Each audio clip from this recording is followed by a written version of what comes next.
Come on, students, let us do one more comprehension passage.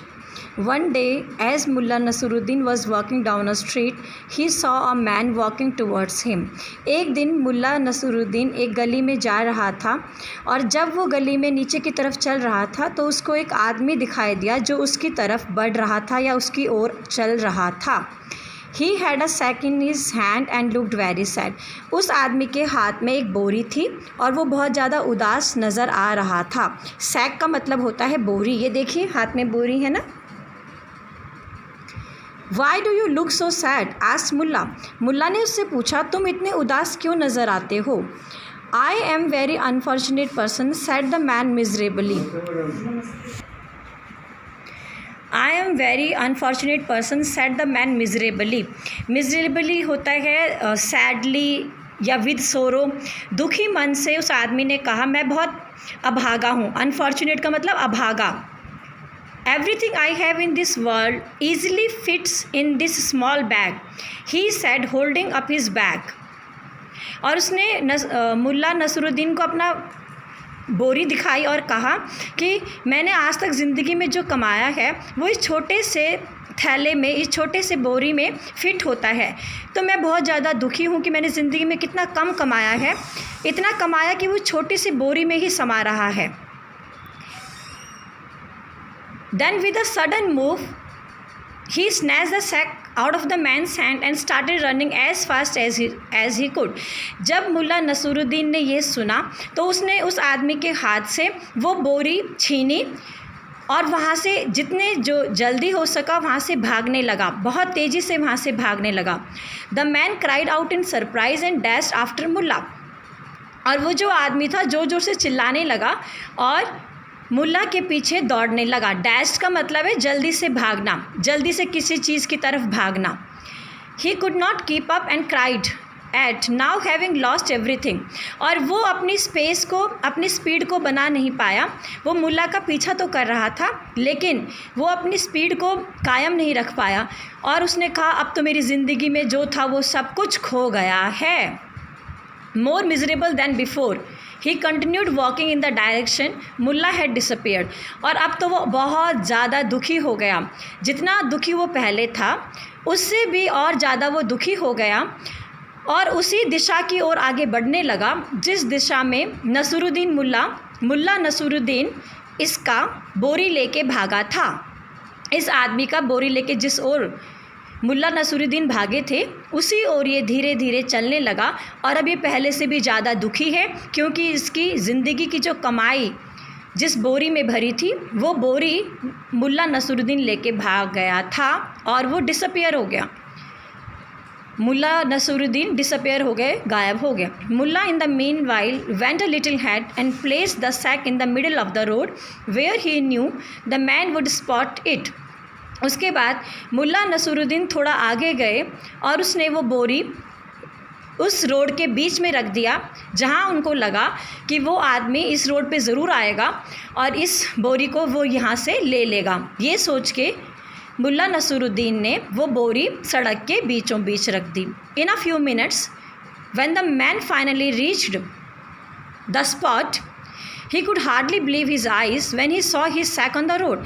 और कुछ minutes बाद जब वो आदमी रोड में उस जगह पहुंचा जहां उसका सैक रखा हुआ था, जहां उसकी बोरी रखी हुई थी, तो उसको अपने आंखों पर यकीन नहीं हुआ.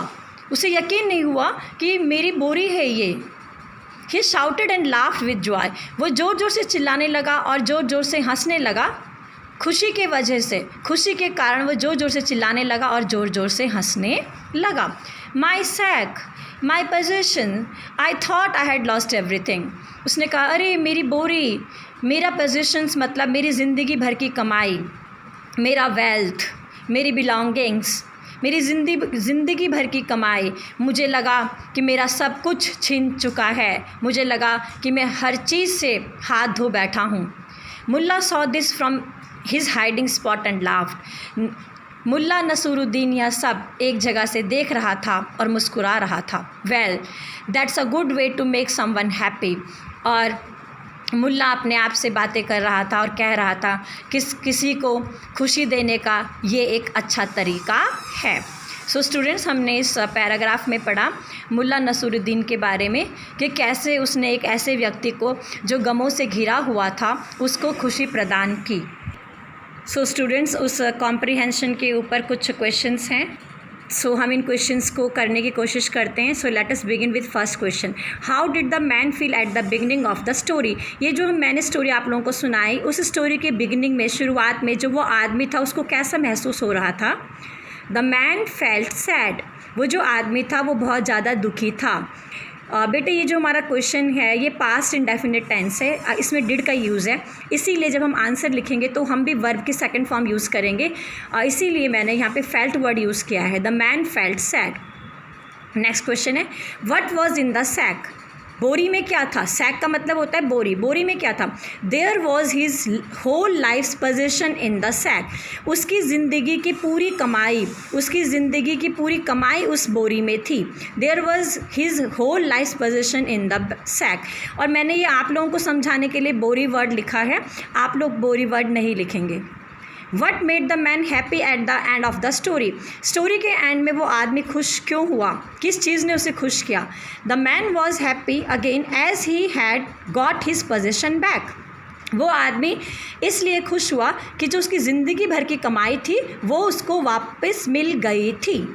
Right a title for the story. हमें स्टोरी के लिए एक टाइटल लिखना है।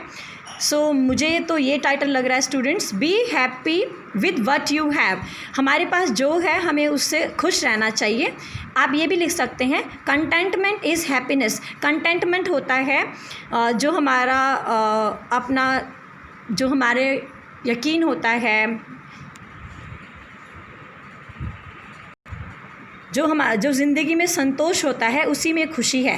कंटेंटमेंट इज़ हैप्पीनेस मतलब संतोष में ही खुशी है। ये दो टाइटल हैं बेटा, आप लोगों को जो बेटर लगे वो आप लिख सकते हैं।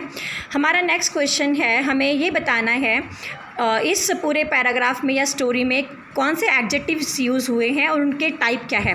Sad adjective of quality, small adjective of quality, unfortunate adjective of quality, miserable adjective of quality, few adjective of number, good adjective of quality again.